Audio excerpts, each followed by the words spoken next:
Injury to the brain is one of the most devastating injuries that can occur. It can change someone's personality, it can change their ability to function and perform in their life in the ways in which they have always done previously. It is a large spectrum from a mild brain injury, which is often thought of as a concussion, to a severe brain injury, which can have very significant neurocognitive and motor deficits. Brain injury can be divided into non-traumatic and traumatic brain injury. Non-traumatic causes of brain injury include stroke, brain infection, tumor, anoxia, which is lack of oxygen supply to the brain, or exposure to toxic substances. Traumatic brain injury, as we can imagine, is a blow or a strike to the brain, which can cause a fracture to the skull, actual injury to lobes in the brain, or perhaps a bleed. The bleeds are divided into a subdural bleed, a bleed that occurs below the dural lining inside of the skull, a subarachnoid bleed, which happens outside of the dural lining but underneath the arachnoid layer, or an intercerebral bleed, a bleed deep within the brain matter itself. The incidence of traumatic brain injury in the United States is 1.4 million annually.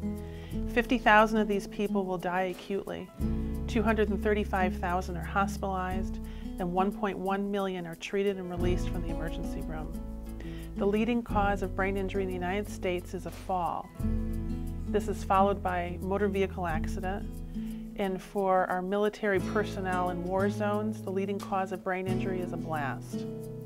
And men are 1.5 times more likely to suffer from a brain injury than women. The brain is a gelatinous type material that is suspended inside the skull and supported by dural structures. It is surrounded by cerebral spinal fluid, so the brain essentially floats in a nice protective cushion inside of our hard skull. If we have normal daily bumps or jars to our head, we can handle all these activities very well without any injury to the brain. However, if you are in a car accident and your head stops suddenly, just the brain moving inside of this hard skull could cause damage to the brain. The areas of the brain, the frontal lobe, in the front of the brain above the eyebrows, this controls motor planning, voluntary movement, social behavior and judgment. The parietal lobe, the area that's more above your ear, is tactile sensation and touching, visual spatial function, reading from the left side and calculation on the left side. The occipital lobe, the area in the back of your head, is where vision is processed and visual perception and association.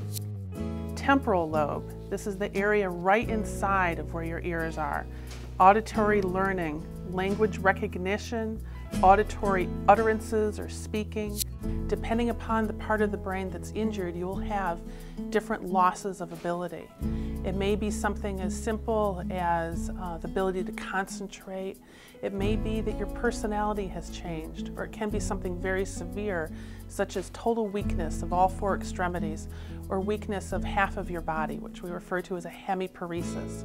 Injury on the left side of the brain, the right side of your body will be weak. Injury on the right side of the brain and the left side of the body will be weak. A brain injury can affect everything about someone's body in every way in which the brain controls everything that our body does. All of these functions can be impaired through a brain injury.